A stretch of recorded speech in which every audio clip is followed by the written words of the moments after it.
O conteúdo do Evangelho, redescobrindo o Evangelho de Jesus Cristo. Esse é o tema da mensagem à luz de Atos, capítulo 2, versos 22 a 41. Diz assim a viva e eficaz palavra de Deus. Varões israelitas, atendei a estas palavras. Jesus, o Nazareno, varão aprovado por Deus diante de vós, com milagres, prodígios e sinais, os quais o próprio Deus realizou por intermédio dele entre vós, como vós mesmos sabeis, sendo este entregue pelo determinado desígnio e presciência de Deus, vós o matastes, crucificando-o por mãos de iníquos, ao qual, porém, Deus ressuscitou, rompendo os grilhões da morte, porquanto não era possível fosse ele retido por ela. Porque a respeito dele diz Davi: diante de mim via sempre o Senhor, porque está à minha direita, para que eu não seja abalado. Por isso se alegrou o meu coração e a minha língua exultou. Além disto, também a minha própria carne repousará em esperança, porque não deixarás a minha alma na morte, nem permitirás que o teu santo veja corrupção. Fizeste-me conhecer os caminhos da vida, encher-me-ás de alegria na tua presença. Irmãos, seja-me permitido dizer-vos claramente a respeito do patriarca Davi, que ele morreu e foi sepultado, e o seu túmulo permanece entre nós até hoje. Sendo, pois, profeta, e sabendo que Deus lhe havia jurado que um dos seus descendentes se assentaria no seu trono, prevendo isto, referiu-se à ressurreição de Cristo, que nem foi deixado na morte, nem o seu corpo experimentou corrupção. A esse Jesus, Deus ressuscitou, do que todos nós somos testemunhas, exaltado, pois, à destra de Deus, tendo recebido do Pai a promessa do Espírito Santo, derramou isto que vedes e ouvis. Porque Davi não subiu aos céus, mas ele mesmo declara: disse o Senhor ao meu Senhor, assenta-te à minha direita, até que eu ponha os teus inimigos por estrado dos teus pés. Esteja absolutamente certa, pois toda a casa de Israel, de que a este Jesus, que vós crucificastes, Deus o fez Senhor e Cristo. Ouvindo estas coisas, compungiu-lhes o coração e perguntaram a Pedro e aos demais apóstolos: que faremos, irmãos? Respondeu-lhes Pedro: arrependei-vos e cada um de vós seja batizado em nome de Jesus Cristo, para a remissão dos vossos pecados, e recebereis o dom do Espírito Santo. Pois para vós outros é a promessa, para vossos filhos e para todos os que ainda estão longe, isto é, para quantos o Senhor nosso Deus chamar. Com muitas outras palavras deu testemunho e exortava-os, dizendo: salvai-vos desta geração perversa. Então, os que lhe aceitaram a palavra foram batizados, e havendo um acréscimo naquele dia de quase 3.000 pessoas. Que o Senhor nos abençoe. Eu acredito, irmãos, e eu estou convencido disso, que uma das maiores necessidades da igreja contemporânea, na atual conjuntura, é redimir palavras e expressões teológicas. Palavras bíblicas que, por alguma razão, se perderam com o passar do tempo. Alguns autores, pelo menos há 30 anos, tais como Francis Schaeffer, o grande Francis Schaeffer, John Stott, eles apontaram um fenômeno que tem acontecido com muita frequência, que é o esvaziamento das palavras. As palavras estão perdendo o conteúdo, de modo que a gente fala de algumas palavras, elas não são comuns, até mesmo familiares, mas o sentido, o significado se perdeu. Por exemplo, evangelho. É uma palavra comum em um país como o nosso, colonizado por uma nação católica, evangelho. Se você sair por essas portas e perguntar a alguém: você já ouviu falar a palavra evangelho? Todos já ouviram falar. Mas a pergunta é: o que é o evangelho? Qual é o conteúdo do evangelho? Qual é a natureza do evangelho? As pessoas não sabem. Inclusive, boa parte das pessoas que se confessam cristãs e que frequentam as igrejas todo santo domingo. E no que tange a língua inglesa é pior ainda. A palavra gospel, uma palavra completamente violentada, deturpada, está associada com o que há de mais tenebroso e estranho: a negócio, a entretenimento e outras coisas que não convém nem mencionar. Portanto, a pergunta é: qual é o conteúdo do evangelho? o que diz respeito ao Evangelho, qual é o elemento do Evangelho. Nós precisamos pensar sobre essas questões. Esse texto que nós lemos é muito interessante, porque Pedro está pregando o primeiro sermão logo após o derramamento do Espírito Santo. Ele está diante de uma audiência expressiva, de pessoas, na sua maioria, judeus e prosélitos, encantadas ou impressionadas com o fenômeno do derramamento do Espírito e as implicações. Pessoas começaram a falar em outros idiomas e ficaram perplexas com aquele fenômeno. E algumas disseram, essas pessoas estão embriagadas, estão bêbadas. E Pedro então se levanta e diz, olha, o que está acontecendo aqui não é fruto do vinho. Essas pessoas não estão embriagadas. O que se dá aqui é que a profecia de Joel, que vocês conhecem, boa parte deles eram judeus, das mais variadas partes do antigo Império Romano, que estavam na cidade de Jerusalém para os dias de festa, desde a Páscoa até o Pentecostes. E Pedro então começa a explicar o fenômeno, eles não estão embriagados, é a promessa de que o Espírito seria derramado. E depois de falar do milagre do derramamento do Espírito, observe que tanto o Calvário quanto o Pentecostes foram planejados por Deus, e são eventos únicos e irrepetíveis, um marco na história da humanidade, Deus é Espírito sendo derramado sobre a humanidade. Pedro, então, deixa o milagre, digamos assim, e ele vai para o que é principal, que é o Evangelho.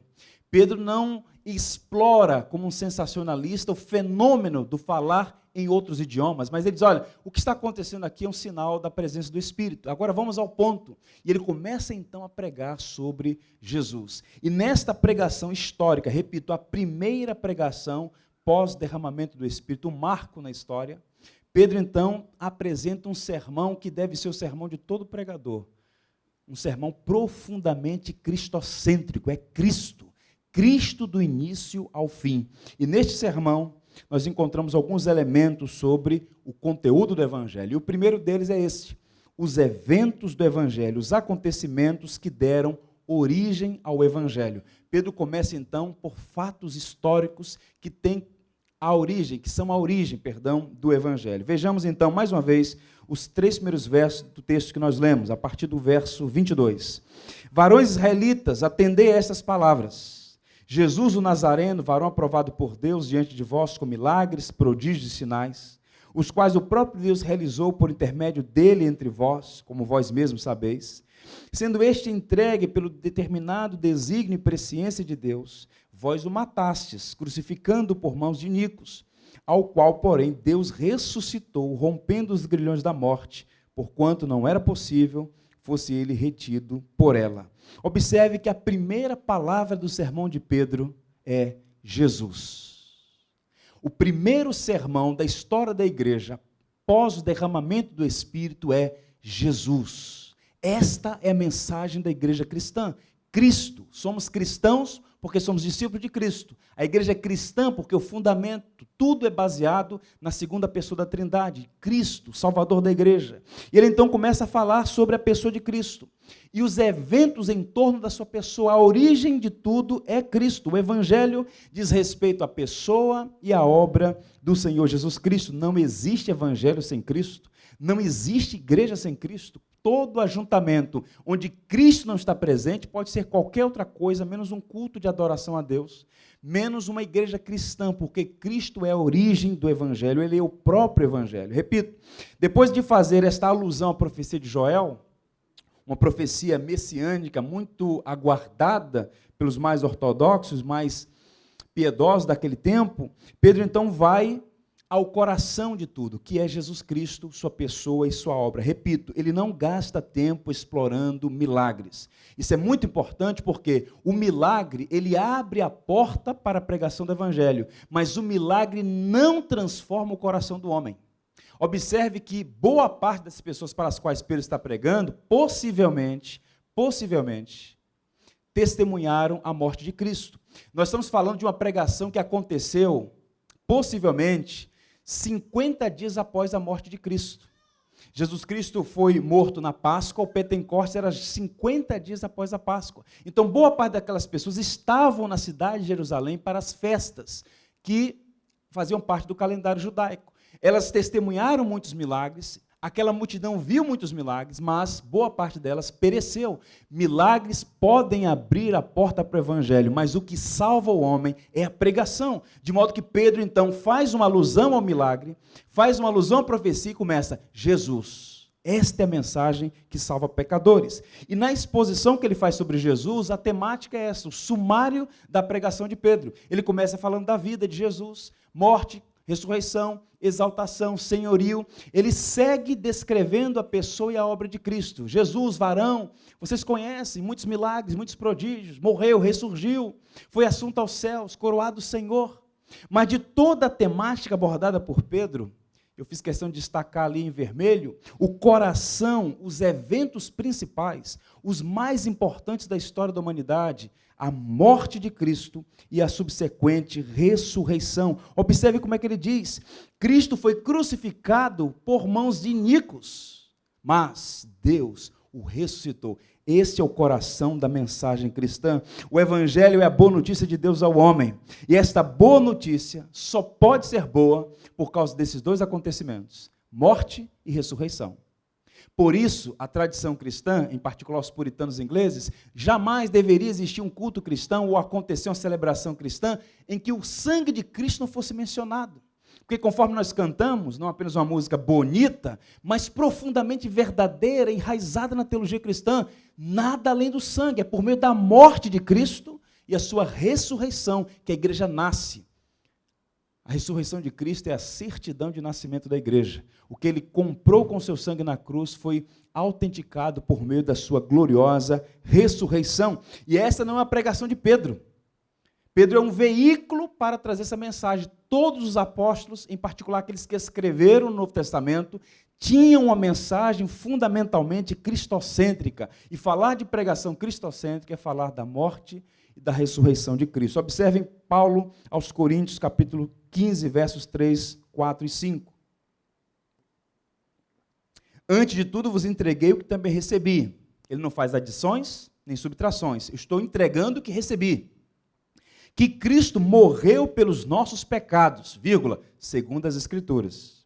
E que foi sepultado e ressuscitou ao terceiro dia, vírgula, segundo as Escrituras. E apareceu a Cefas e depois aos 12. Ele vai fazer uma apologia em torno ou a favor da ressurreição de Cristo. Repito, todos os eventos, os mais importantes, a morte e a ressurreição de Jesus Cristo. A cruz é o coração do Evangelho. Eu fico sempre impressionado com algumas pessoas que parecem sugerir que a cruz não é o coração do Evangelho. Pela nossa colonização e pelas questões de história, as igrejas evangélicas que chegaram aqui no final do século XVIII, século XIX, século XX, foram proibidas de ter uma arquitetura que sugerisse igreja ou que não pudessem colocar símbolos, razão pela qual boa parte das igrejas não tem cruz nos seus prédios. E quando as igrejas começaram por direito a colocar alguma cruz, alguns por ignorância nos associaram com romanismo ou práticas não cristãs. Um equívoco. A cruz é o maior símbolo da nossa fé. A cruz gloriosa de Jesus Cristo. Foi naquela cruz que o Rei dos Reis e Senhor dos Senhores venceu a morte, subjugou principados e potestades, cancelou a dívida de pecado que era contra nós, como disse Paulo aos Colossenses, e foi naquela cruz que ele bradou: está consumado. Ele completou, concluiu com sucesso, com eficácia, a missão que recebeu do Pai. Comprou para si um povo de todas as tribos, línguas, raças e nações do mundo. Forsyth, um pregador a quem eu respeito muito, disse assim: Cristo é para nós o que é a cruz. Tudo que Cristo foi no céu e na terra foi colocado no que ele fez aí. Repito, Cristo é para nós justamente o que a cruz o é. A pessoa não pode compreender a Cristo até que compreenda a sua cruz. Razão pela qual há muitas pessoas que tropeçam na mensagem da cruz. Elas acham, conforme eu disse hoje pela manhã, Jesus um bom homem, um moralista, um homem exemplar, um mestre, e são muitos os elogios, que na verdade são insultos, porque Jesus Cristo, Deus homem, veio a este mundo escandalizar anjos e demônios, ao decidir morrer por pecadores, comprar pecadores por meio do seu sangue. Deus se fez gente, essa é a mensagem da cruz. E quando Pedro se levanta para pregar, ele não prega outra coisa, senão Cristo crucificado e ressurreto. Ele diz, olha, ele foi crucificado, mas Deus o ressuscitou ele dentre os mortos. Stephen Neal, que é um bispo inglês, um historiador de mão cheia, ele diz assim, na teologia cristã histórica, a morte de Cristo, olha que coisa linda, é o ponto central da história. Para aí, todas as estradas do passado convergem, e daí saem todas as estradas do futuro. Tudo está centralizado no que Deus fez por intermédio de Cristo na cruz do Calvário. Foi um grande pregador que uma vez disse, olha, quando ele nasceu, quando Deus se fez gente, quando Deus se tornou carne e osso, houve luz à meia-noite, mas quando ele morreu, houve trevas ao meio-dia. Ou seja, foi um evento irrepetível, único, havia uma expectativa em todo o universo, como Deus faria, o que ele faria para restaurar o homem caído, para trazer de volta a obra-prima da criação, que é o homem criado à sua imagem e semelhança. E o que Deus fez? Para nosso escândalo, Deus se fez gente e escolheu morrer na cruz por nós. É o que Pedro está pregando, é o que ele está anunciando. Portanto, a igreja deve seguir pregando a mensagem da cruz.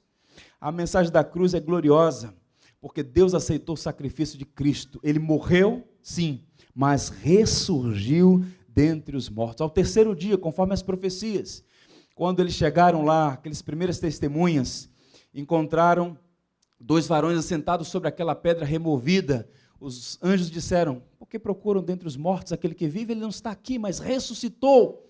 E então lá está, até hoje, o túmulo vazio. Cristo ressurgiu dentre os mortos. Ele está vivo, que mensagem gloriosa. É o fundamento da nossa esperança. Morreu? Sim, mas também ressurgiu. Cristo é para nós o crucificado e o ressurreto. Lloyd Jones diz, a ressurreição é a proclamação do fato de que Deus está plena e completamente satisfeito com a obra realizada por seu Filho na cruz.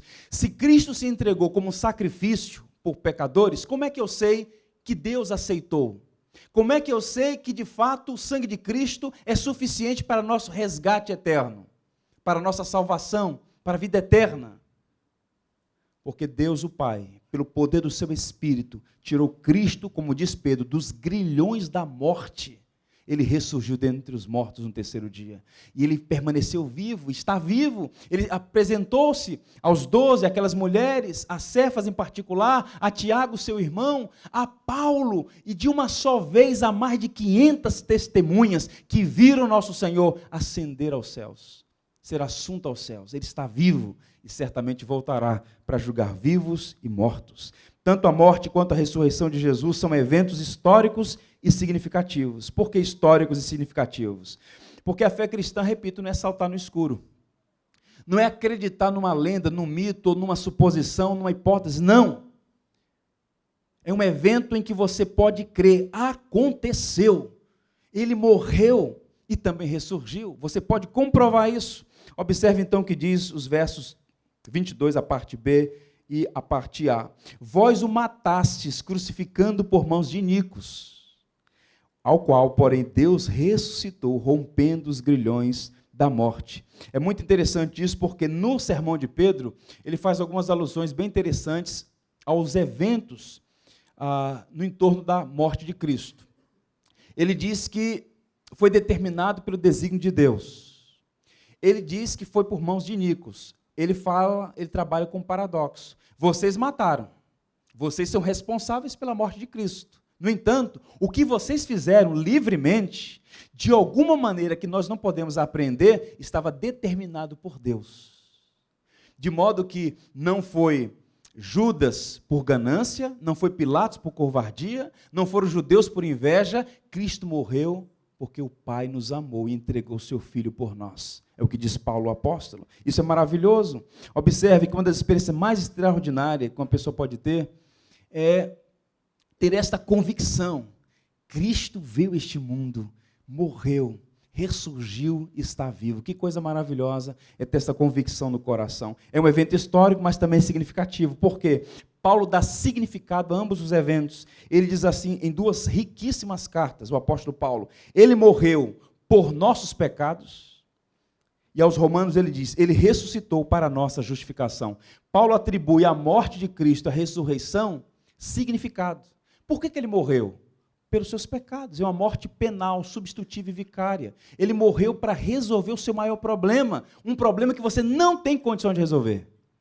A dívida, impagável dívida diante de um Deus santo. Os nossos pecados são dívidas que nós não podemos pagar. E a parábola do credor incompassível aponta para isso. No entanto, o que Cristo fez? Morreu por nossos pecados. E ressurgiu, ressuscitou para a nossa justificação. Porque ao ressurgir, Deus então aceitou, deu sinais de que estava aceitando a obra de Cristo na cruz do Calvário. E nós somos justificados pelo que Deus fez em Cristo naquela cruz, naquele túmulo vazio. Louvado seja Jesus Cristo por isso. O segundo elemento no conteúdo do Evangelho diz respeito às testemunhas do Evangelho. Profetas e apóstolos dão autenticidade ao Evangelho. Isso é muito interessante. Por quê? A igreja cristã, como disse Paulo, ela está fundamentada na doutrina dos profetas e apóstolos, uma referência ao Antigo e Novo Testamentos. E Pedro vai fazer alusão aqui a Salmos de Davi, vai chamar Davi de profeta. Davi fez algumas afirmações que, obviamente, não está falando acerca de si mesmo, porque vocês sabem, Pedro pregando, o túmulo de Davi está aqui entre nós. Na verdade, está lá até hoje, se você quiser visitar, lá na cidade de Jerusalém, alguns metros do Muro das Lamentações, o túmulo do rei Davi, de modo que Davi não estava falando de si, mas falando de alguém que viria, o prometido, que assentaria no trono de Davi, seria rei eterno, está falando de Jesus, o Messias esperado. Observe os versos a partir do 25. Porque a respeito dele, diz Davi, diante de mim via sempre o Senhor, porque está à minha direita, para que eu não seja abalado. Verso 30, sendo, pois, profeta, e sabendo que Deus lhe havia jurado, que um dos seus descendentes se assentaria no seu trono. Prevendo isto, referiu-se à ressurreição de Cristo, que nem foi deixado na morte, nem o seu corpo experimentou corrupção. A esse Jesus, Deus ressuscitou, do que todos nós somos testemunhas. O que Pedro está dizendo, ao apontar Davi e o Salmo 16, e ao afirmar que nós todos somos testemunhas, ele está apresentando a dupla de testemunhas que dão autenticidade ao Evangelho. Que dupla é esta? Vejamos. Primeiro, as Escrituras do Antigo Testamento. Pedro diz, e Jesus já havia falado claramente sobre isso, que toda a Escritura, a lei, os salmos e os escritos, ou seja, toda a palavra do Antigo Testamento, as escrituras do Antigo Testamento, testificam dele. E quando Pedro faz alusão ao Salmo 16, o Salmo de Davi, ele está dizendo, Davi falou de Cristo. O Antigo Testamento testemunha disso, não foi um acontecimento aleatório ou ao acaso, não, tudo estava predito. Davi profetizou. Ele estava falando da ressurreição de Cristo, quando disse que o corpo dele não experimentaria corrupção, o corpo de Cristo não sofreu decomposição, nem um osso sequer foi quebrado, cada profecia foi cumprida. De modo que quando Pilatos foi informado que Jesus estava morto, já morreu, já está morto, verifiquem. E verificaram, estava morto, ele foi sepultado num túmulo novo, túmulo de José de Arimateia. As pessoas viram onde estava o corpo foi selado com o senete do governador. Mas, ao terceiro dia, naquela madrugada bendita de domingo, quando lá chegaram, viram um túmulo vazio, ele não estava ali. Ele ressurgiu dentre os mortos. O que Pedro está dizendo é que toda a Escritura aponta para a obra de Cristo. Existe uma revelação progressiva, Deus foi se revelando, até que chegou a plenitude dos tempos em que Ele próprio se fez gente na pessoa do seu Filho. E está realizando esta obra redentiva extraordinária. Observe que o próprio Jesus disse acerca de si. Lucas registra, a seguir Jesus lhes disse, são estas as palavras que eu vos falei, estando eu ainda convosco, e importava que se cumprisse tudo o que de mim estava escrito na lei de Moisés, nos profetas e nos salmos. Essas três classificações que compõem o Antigo Testamento. Então, lhes abriu o entendimento para compreenderem as Escrituras, e lhes disse, ainda está escrito que o Cristo havia de padecer e ressuscitar dentre os mortos ao terceiro dia. Jesus está dizendo o que aconteceu, estava escrito. Cristo havia de padecer, mas ao terceiro dia iria ressurgir dos mortos. De fato, isso aconteceu. Louvado seja Deus. O que Pedro está dizendo é que os pregadores do evangelho naqueles dias não eram hereges do judaísmo, inventando coisas, não. Eles estão pregando o que é o coração do judaísmo. A promessa de Deus de salvar o homem. E Deus fez isso. E Pedro está dizendo, essa hora chegou, ele se fez gente, cumpriu a sua palavra, ele morreu, ressurgiu. Pedro está falando daquilo que é central. Ele está testemunhando em favor do evangelho.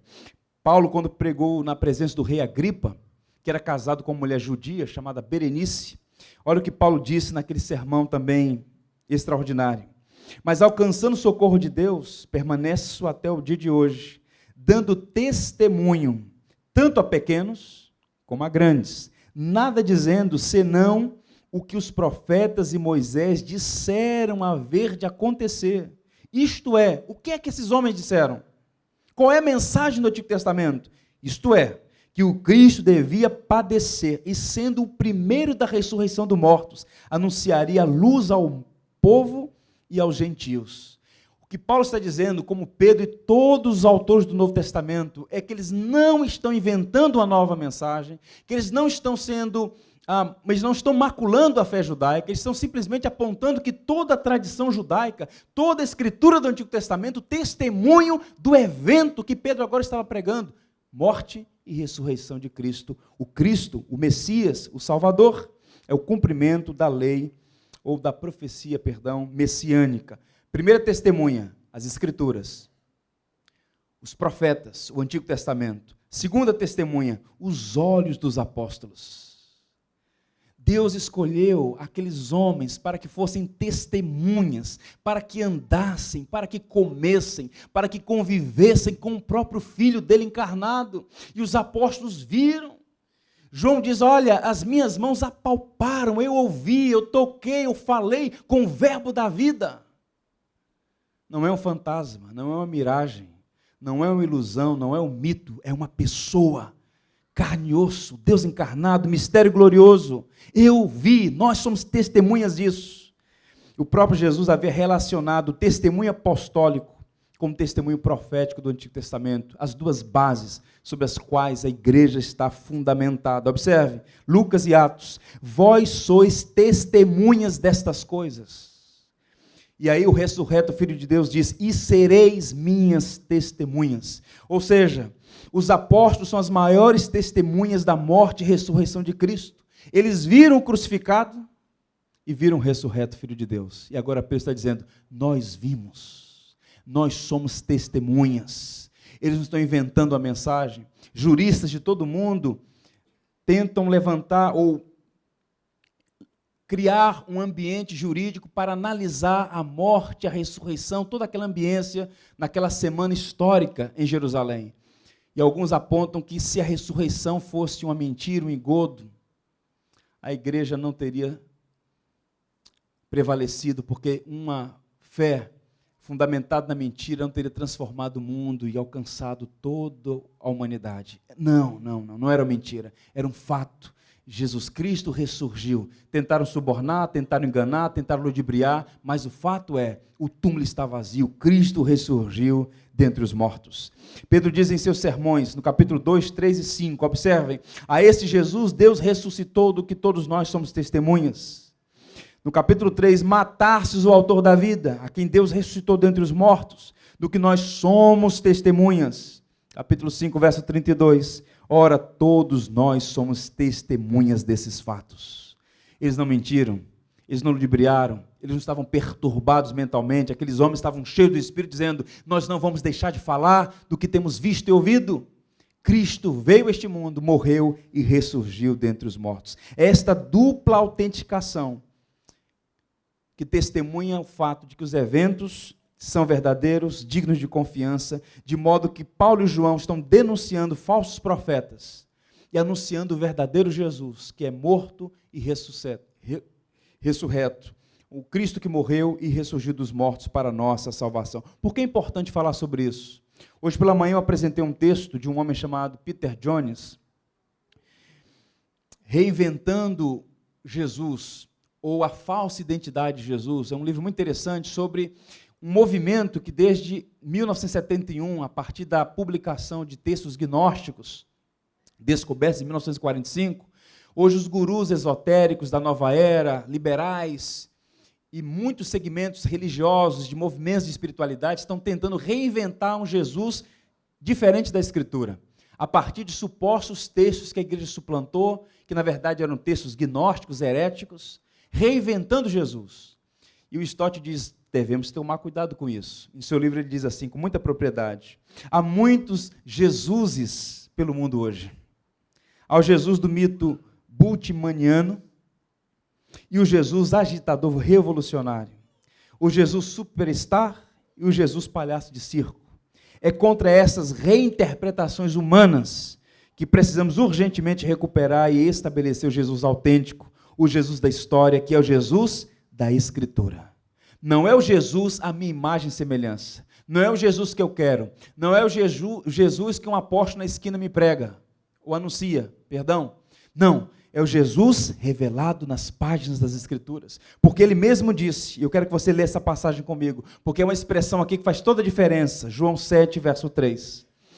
Vamos juntos? Quem crê em mim, como diz a Escritura, do seu interior fluirão rios de águas vivas. Não é simplesmente crer em Jesus. No inferno há muita gente que creu em Jesus, no sentido de acreditar na sua existência. Não é nesse sentido. Crer é confiar nele. E confiar como? Como diz a Escritura. E o que é que diz a Escritura? Ele morreu por nossos pecados, segundo as Escrituras. Ele ressurgiu por nós, para a nossa justificação, segundo as Escrituras. É crer no Jesus que a Escritura apresenta e que testemunha o Antigo Testamento e os apóstolos que conviveram com o Senhor e que foram testemunhas oculares, tanto da morte quanto da ressurreição do Filho de Deus. Testemunhas do Evangelho. Caminhando, existe um terceiro elemento que compõe esse conteúdo do Evangelho. Eu vou chamar de as afirmações do Evangelho. A singularidade da pessoa de Jesus, único Senhor e Salvador. Não é uma proposição politicamente correta, porque o que é comum no mundo de hoje é todos os caminhos levam a Deus.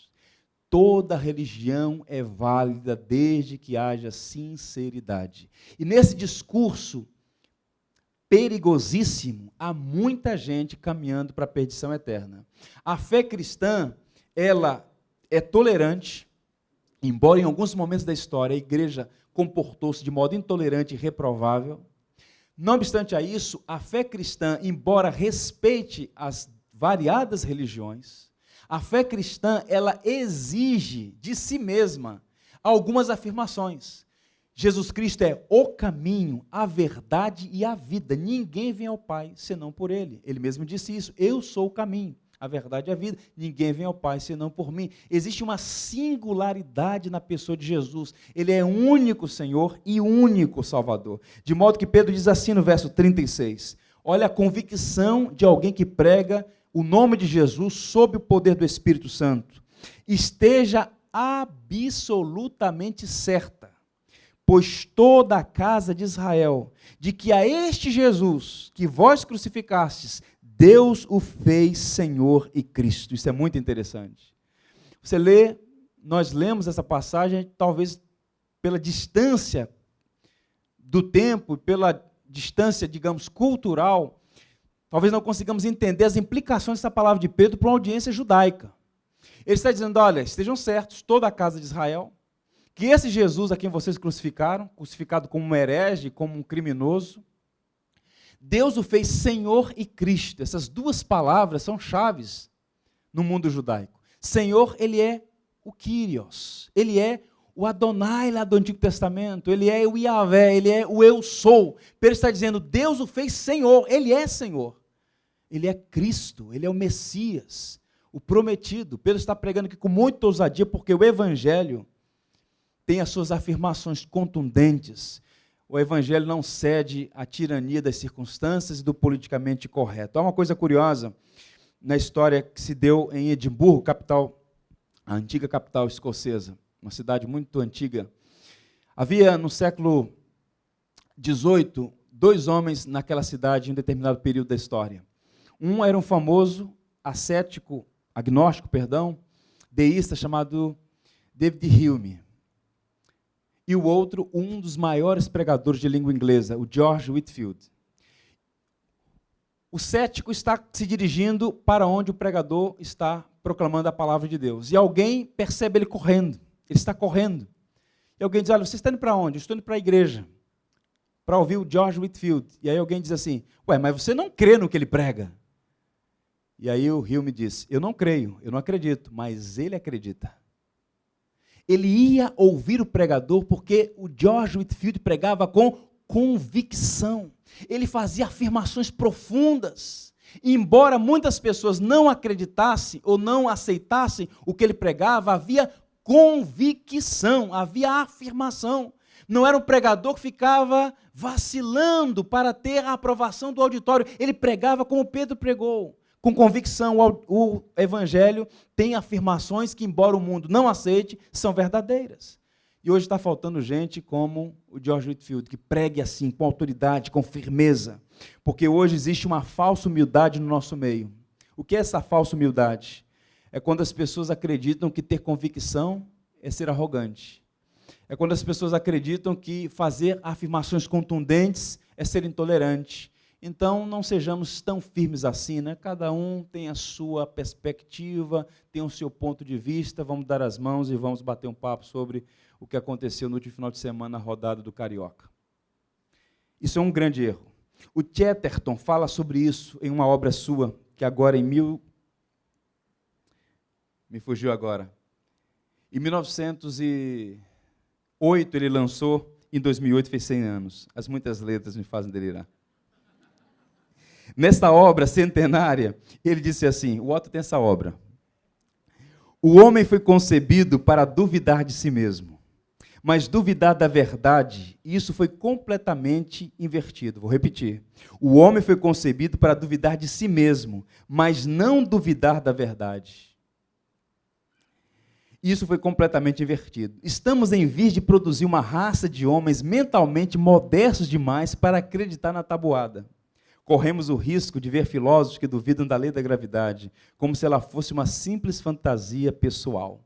Na tradição cristã, humildade é uma virtude que se luta contra a ambição, não contra a verdade, não contra a convicção. Nós temos convicções, nós temos afirmações. Você pode fazer suas afirmações sem ser deselegante, sem ser uma pessoa cáustica com seu interlocutor, mas a fé cristã exige isso.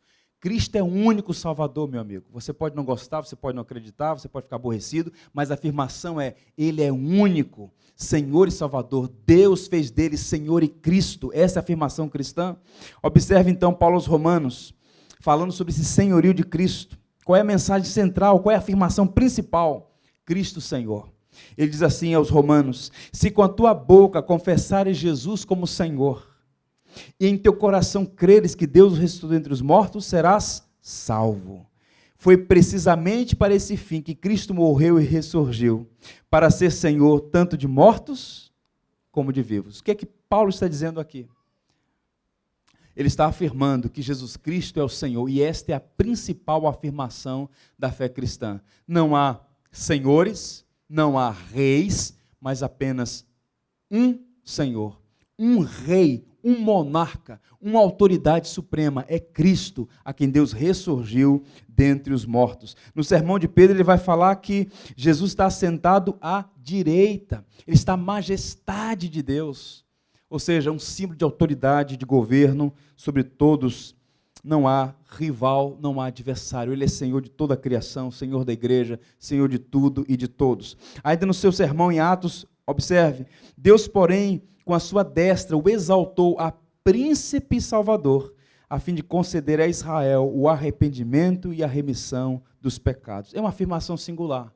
Ele é príncipe e salvador, ele é rei, ele é senhor, ele é soberano, não há rival, não há alguém igual a ele. Observe, existem múltiplas religiões, múltiplas personalidades, fundadores das mais variadas religiões, mas ninguém em todo o universo pode dizer o que Jesus disse e fazer o que ele fez. Observe aquela gente cansada de religião. como no nosso tempo, tanta religião, e as pessoas continuam escravizadas pelos seus próprios pecados. Para aquela gente esgotada, Jesus disse assim: vinde a mim, e eu vos aliviarei. Tomai sobre vós e aprendei de mim, porque sou manso e humilde de coração, e encontrareis descanso para vossas almas. Ele não disse, vá até aquela pessoa, ou vá até aquela religião. Ele disse, vinde a mim. Ele é a fonte da vida. Ninguém pode ser comparado a Jesus. Ele é Senhor e Salvador, único Senhor e Salvador. Eu tive uma experiência muito interessante agora, em julho, nas minhas férias. Eu pude visitar a capital do Egito, Cairo, e conhecer a maior mesquita sunita do mundo. Cairo é uma cidade com 8 milhões de habitantes, é considerada a capital com o maior contingente de muçulmanos naquela região.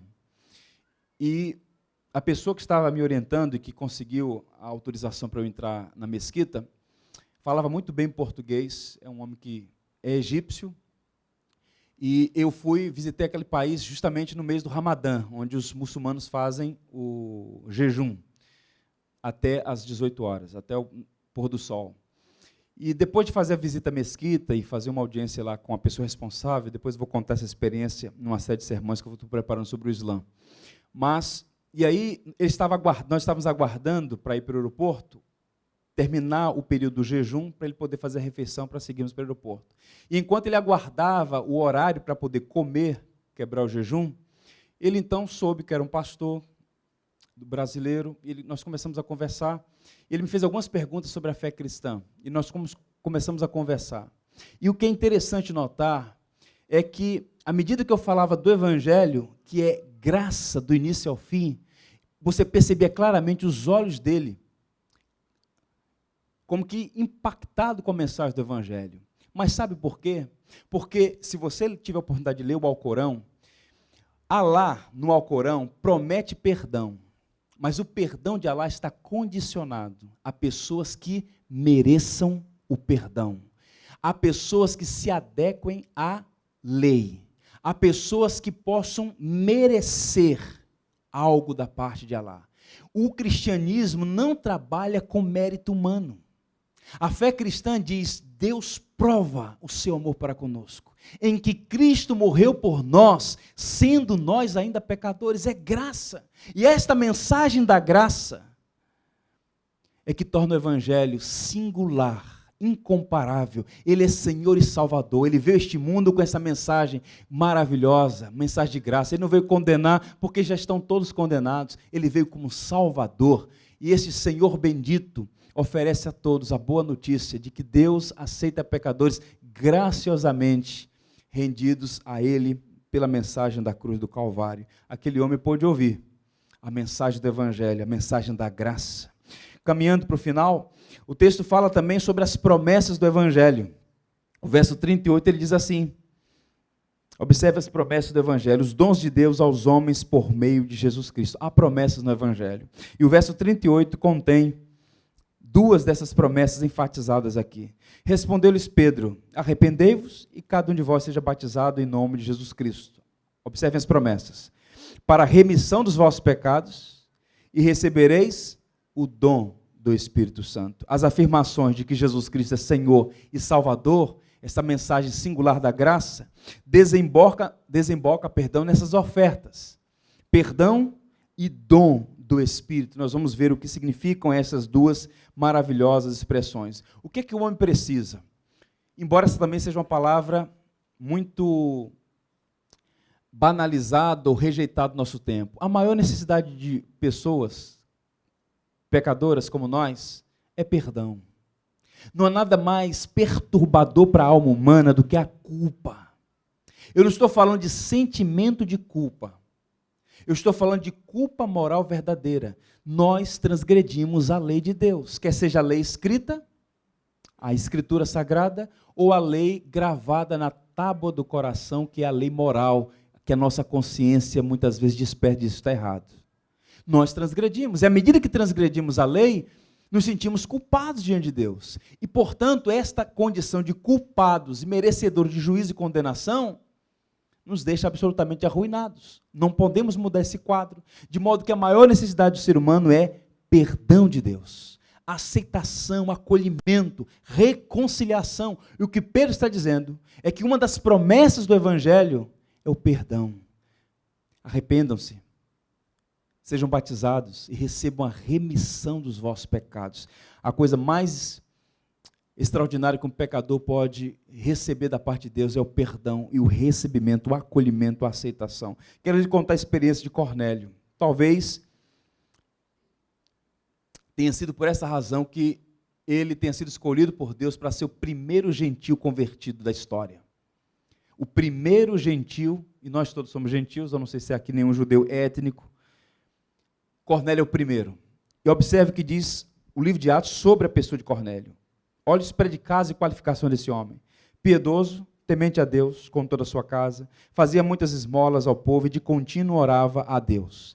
Se Cornélio vivesse hoje, ele seria membro de honra em qualquer igreja.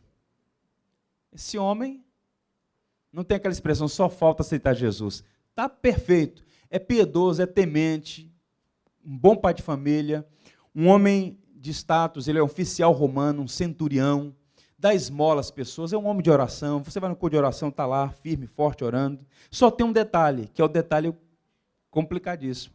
Ele não era salvo, para escândalo de muitas pessoas. Há muita gente comportada, bom pai de família, bom trabalhador, honesto, caridoso, mas que não é salvo. Por esta razão, Pedro percorreu quase 50 quilômetros de Jope até a cidade onde estava Cornélio, Cesareia, para pregar o evangelho sob a orientação de Deus. Um autor disse assim: se suas sinceras convicções pagãs fossem suficientes para a sua salvação, por que procuraria a sinagoga? Se a sinagoga fosse suficiente, por que Pedro estava ali em sua casa? Ou seja, ele não encontrou a solução no judaísmo, ele não encontrou a solução no paganismo romano, ele precisava daquilo que toda pessoa sem Cristo precisa, da boa notícia do Evangelho, que Deus recebe pecadores graciosamente por meio de Jesus Cristo. Ele precisava do Evangelho. E Cornélio recebeu duas coisas, perdão e o dom do Espírito. Observe o verso 43. Pedro pregou: dele todos os profetas dão testemunho de que por meio do seu nome, todo aquele que nele crê recebe remissão de pecados. Quando Pedro chegou na casa de Cornélio, não pregou: Cornélio, seu barco está velho, Cornélio. Deus quer te colocar como cabeça e não como cauda. Tem um iate aí que você precisa tomar posse. Eu vim para cá com um mensageiro para te dar esse encorajamento. Não foi essa tolice. Ele olhou para aquele homem e disse: olha, está escrito, todos os profetas dão testemunho que por meio do nome de Jesus crucificado e ressurreto, todo aquele que crê recebe a maior de todas as necessidades, suprimento da maior carência, perdão, remissão dos pecados. E Cornélio creu na mensagem. E ele recebeu não só perdão, mas também o dom do Espírito, que não é a unção de ficar pulando. Dom do Espírito aqui significa a habitação do Espírito, a regeneração do coração, a transformação, a mudança profunda, Deus habitando no homem. E aquele pecador miserável, diante de Deus, mas tão honrado na sociedade, recebeu perdão e a habitação do Espírito. Os versos dizem assim: ainda Pedro falava essas coisas, quando caiu o Espírito Santo sobre todos que ouviam a palavra, e os fiéis que eram da circuncisão, judeus, que vieram com Pedro, admiraram-se, porque também sobre os gentios foi derramado o dom do Espírito Santo, pois os ouviam falando em línguas, engrandecendo a Deus. Então perguntou Pedro: porventura pode alguém recusar a água para que não sejam batizados, estes que assim como nós receberam o Espírito Santo? E ordenou que fossem batizados em nome de Jesus, em nome de Jesus Cristo. Então lhes pediram que permanecesse com ele alguns dias, segundo o texto aqui. Observe, ele recebeu perdão, recebeu o dom do Espírito, foi regenerado, agora o Espírito habitava em Cornélio, e agora a questão é: tem água, por que não batizar? O batismo é um sinal da presença do Espírito. O batismo não foi inventado pela igreja. Tem muita gente que segue o Evangelho, diz que crê em Jesus, diz que é um servo de Deus. Não, pastor, mas batismo, para que batismo? Batismo não salva. Está aqui Cornélio, recebeu perdão, recebeu o dom do Espírito, e Pedro diz: olha, se tem água aqui, o que impede de ser batizado?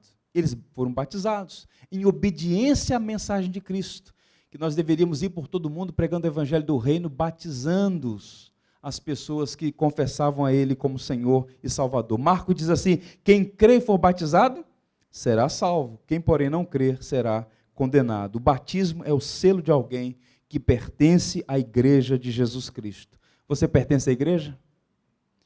Você foi remido no sangue de Cristo? Seu nome está no livro da vida?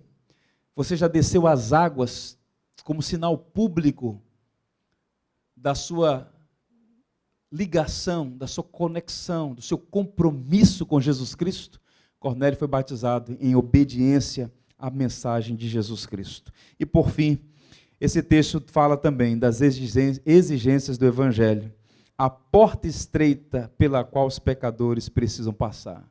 E é aqui que muita gente se mexe nos bancos. Eu tenho um amigo que ele fez uma viagem na época da Copa do Mundo, não me fala a memória, em 94, nos Estados Unidos, e ele foi pregar naquela região dos negros, ali em Atlanta, aquelas igrejas históricas, aqueles corais. Ele estava pregando, e ele começou a pregar sobre as bênçãos que há em Cristo Jesus, a identidade do cristão. Estamos em Cristo. Ele começou a falar: em Cristo você é um vencedor, em Cristo agora você foi transportado das trevas para a luz. Ele começou a falar de todos esses aspectos positivos.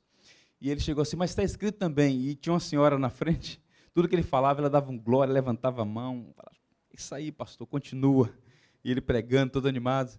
Aí ele falou assim: mas em Cristo, segundo Paulo aos Filipenses, nós também recebemos a graça de sofrer por ele. Ah, não. Ele quase que parou de pregar, porque não sabia se continuava ou voltava, porque ela estava muito animada até falar de alguma coisa que não era tão agradável assim, embora seja verdadeira. Existem exigências, e Pedro vai tocar nisso. Esta porta estreita, historicamente, que porta é esta? É o arrependimento. Observe os versos 37 a 38. Ouvindo eles essas coisas, compungiu-lhes o coração e perguntaram a Pedro e aos demais apóstolos: que faremos, irmãos? Respondeu-lhes Pedro: arrependei-vos, e cada um de vós seja batizado em nome de Jesus Cristo, para a remissão dos vossos pecados, e recebereis o dom do Espírito Santo. O apóstolo Pedro era um grande pregador. Ele pregou a ressurreição, ele pregou a morte e a ressurreição de Cristo. Ele está diante daquela audiência, está anunciando o Evangelho, ele fala dos eventos do Evangelho, ele fala dos testemunhos do Evangelho, as afirmações do Evangelho. Jesus Cristo é Deus, Senhor, Cristo. Ele fala das promessas do Evangelho, mas ele fala das exigências do Evangelho. Historicamente, o arrependimento é chamado de a porta do reino. Ninguém entrará no reino de Deus senão pela porta do arrependimento. Muitas pessoas acusam a igreja de ser hipócrita. Essa é uma expressão muito perigosa. A gente tem que tomar muito cuidado com o uso dela. A igreja é constituída de hipócritas, de pecadores, de transgressores, e começam então a pontuar os pecados daqueles que o congregam, que fazem parte da igreja. Muitas pessoas não entendem que existe uma diferença fundamental entre o cristão e o não cristão, entre aquele que foi justificado e aquele que ainda não recebeu essa graça. Todos nós somos pecadores, não há ninguém. João disse que aquele que diz que não tem pecado é mentiroso. Qual é a diferença fundamental? É que a igreja, ela é uma comunidade de pecadores arrependidos. No céu há pecadores arrependidos. Não há possibilidade de salvação sem arrependimento. Jesus disse: vocês vão perecer nos vossos pecados, se não se arrependerem. E o que implica isso? Observe, respondeu-lhes Pedro: arrependei-vos. E por que Pedro disse isso? Em resposta à reação deles. Pedro está pregando sobre a morte, sobre a crucificação de Jesus, está pregando sobre esta mensagem de salvação, a ressurreição do Senhor, e as pessoas têm um coração cortado pela mensagem. Porque a expressão que Lucas usa aqui é a seguinte: compungiu-lhes o coração. O coração foi cortado. Eles agora estão dizendo: Pedro, o que nós vamos fazer? Arrependam-se. Quem ouve a mensagem do Evangelho tem que perguntar a si mesmo: o que eu faço à luz dessa mensagem? E a resposta é: se arrependam, mudem de vida. O arrependimento é a porta de entrada do reino de Deus. Curiosamente, foi o primeiro sermão público de Jesus. A primeira vez que Jesus pregou, E agora nós estamos assistindo aqui, a primeira pregação de Pedro também foi sobre isso. Observe Marcos. Depois de João ter sido preso, foi Jesus para a Galiléia pregando o evangelho de Deus, dizendo: o tempo está cumprido e o reino de Deus está próximo. Arrependei-vos e crede no evangelho. Arrependimento é a primeira palavra do evangelho. Eu estou preparando uma série de sermões para abril sobre a teologia do arrependimento. Nós precisamos pensar, refletir no que significa essa expressão, arrependimento. O que implica o verdadeiro arrependimento? Só para dar uma palhinha, observe. 3 coisas. Convicção, quando a mente é conquistada pela verdade. Todo pecador arrependido é afetado na sua mente. Um homem verdadeiramente arrependido não considera o seu pecado uma coisa banal. Ele tem a profunda convicção de que o pecado é grave ofensa diante de Deus, razão pela qual ele ora: ó Deus, sê propício a mim, pecador. Não justifica, não esconde, não omite, não transfere, diz: sê propício a mim, pecador. Sem convicção de pecado não há arrependimento. Segundo, envolve contrição. Quando as emoções são afetadas pela verdade, não é apenas na mente, mas também o coração. A contrição é um profundo sentimento de tristeza segundo Deus e a humilhação do coração por causa do pecado. Um homem contrito ora como o profeta Daniel: a ti, Senhor, pertence a justiça, mas a nós o corar de vergonha. O homem arrependido tem vergonha do seu pecado. É impressionante como alguns dão testemunho da sua vida pregressa, da sua vida antiga, com muito entusiasmo, dizendo o que fez e o que aconteceu, com alegria. Nosso passado, nossos pecados anteriores devem produzir ainda em nós profunda tristeza, porque são ofensas graves diante de Deus. Pecadores arrependidos sentem contrição. E mais, conversão, o aspecto volitivo, quando a vontade é transformada pela verdade. A mudança de vida é o resultado de um coração contrito e entristecido pelos seus pecados. O homem arrependido confessa diante de Deus os seus pecados e se compromete a viver em novidade de vida. Como disse Paulo: não mais eu, mas Cristo vive em mim. É novidade de vida. É perdão, é graça, é acolhimento, Deus recebe. Mas agora a palavra é: vais, não peques mais. Filhinho, essas coisas vos escrevi para que não pequeis. Se, porém, acontecer, tendes advogado junto ao Pai, Jesus Cristo, o justo. Olha esse gráfico aí: confissão, convicção, contrição, conversão. E o arrependimento é o solo onde essas virtudes brotam, nascem. O homem arrependido, e Pedro está falando sobre arrependimento: arrependei-vos, e cada um de vós seja batizado. O batismo como um símbolo desta iniciação na vida cristã, como um símbolo do novo nascimento. Eu encerro lendo 2 versículos, um em Atos e um outro em Coríntios, 1 Coríntios. O de Atos, Paulo pregando no coração da filosofia, na cidade de Atenas. Ora, não levou Deus em conta os tempos da ignorância. Agora, porém, notifica aos homens que todos, em toda parte, façam o quê? Se arrependam. Hoje é dia de salvação. Hoje é dia do homem se voltar para Deus, deixar o seu pecado. Buscai o Senhor enquanto se pode achar, invocai-o enquanto está perto. Arrependimento. O John Riley disse: podemos chegar ao céu sem muita cultura, riqueza, ou saúde, ou grandeza deste mundo. No entanto, jamais chegaremos ao céu se morrermos sem arrependimento e fé. O céu é lugar de pecadores arrependidos que confiam na obra de Cristo, morto e ressurreto. Nós precisamos crer nessa mensagem. Nós precisamos nos arrepender continuamente, nos converter todos os dias e confiar inteiramente na obra de Cristo. Talvez você já tenha ouvido a história de um japonês chamado Tokichi Ishii. Se alguém aqui fala japonês, corrija, por favor, a pronúncia. Se você vivesse no início do século XX, talvez você teria ouvido muito sobre esse homem, considerado uma das pessoas mais perigosas da Ásia. Esse homem cometeu muitos homicídios, era um criminoso, considerado irrecuperável. Foi preso, fugiu, preso novamente, conseguiu fugir, até que foi preso e literalmente enjaulado, sob muita proteção. Sentenciado à pena de morte, passou mais de 20 anos preso, até determinarem a hora e o momento da sua execução. Era um homem considerado irrecuperável. 2 missionárias entregaram a ele um tesouro chamado Novo Testamento, conseguiram autorização e levaram até a cela desse homem. Ele desprezou o texto, mas por alguma razão, e nós sabemos que a razão foi esta, o seu coração foi impelido a pegar aquele livro. E ele começou a ler o Evangelho. E ele então lê as narrativas sobre a morte e a ressurreição de Cristo. E esta mensagem do Evangelho transformou a vida dele. Ele não pediu clemência, ele reconheceu que merecia pena capital e de fato foi executado dias depois. Mas ele pediu autorização para registrar o que aconteceu na vida dele.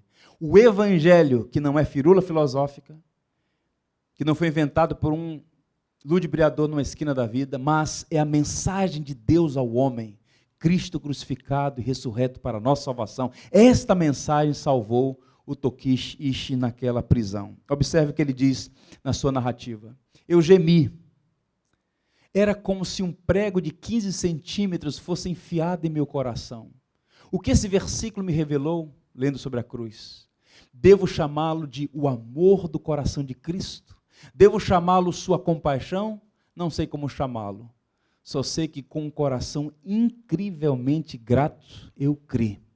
Ele prossegue, trancado em uma cela de prisão de 2 por 3 metros, estou infinitamente mais feliz do que estava nos dias em que eu pecava, quando não conhecia Deus. Dia e noite, estou conversando com Jesus. Talvez no futuro alguém ouça que o vilão mais sem esperança que já viveu neste mundo, arrependeu-se de seus pecados, e foi salvo pelo poder de Cristo, e muitos também venham a se arrepender. Na última hora, o Evangelho entrou naquela cela e transformou o coração daquele homem. Sabe por quê? O Evangelho é o poder de Deus para a salvação de todo aquele que crê. Esta é a mensagem que a igreja tem que continuar pregando. A missão da igreja é esta, anunciar Cristo crucificado e ressurreto. Este é o coração do Evangelho. E à luz disso, eu quero que você fique em pé e nós todos vamos ler o que Paulo escreveu aos Coríntios. Que mensagem maravilhosa. Observe. Vamos ler juntos? Certamente a palavra da cruz é loucura para os que se perdem, mas para nós que somos salvos, poder de Deus, o poder de Deus que salva. Se há alguém hoje aqui que ainda não confessou seus pecados, que ainda não entregou sua vida a Cristo, meu amigo, eu apelo à sua alma, se arrependa dos seus pecados enquanto você tem tempo, porque cedo ou tarde você vai ser chamado para comparecer diante do Criador. E eu oro para que no dia que você comparecer diante dele, você seja revestido da justiça de Cristo. Que o que Cristo fez naquela cruz seja transferido como crédito para você. E que os seus pecados tenham sido cancelados por meio da sua obra naquela cruz. Ai de você, ai de todo homem que não tiver revestido da justiça de Cristo. O Evangelho é o poder de Deus para a salvação daquele que crê. Mas é preciso que haja arrependimento e confiança na pessoa de Jesus Cristo. Louvado seja Deus por isso.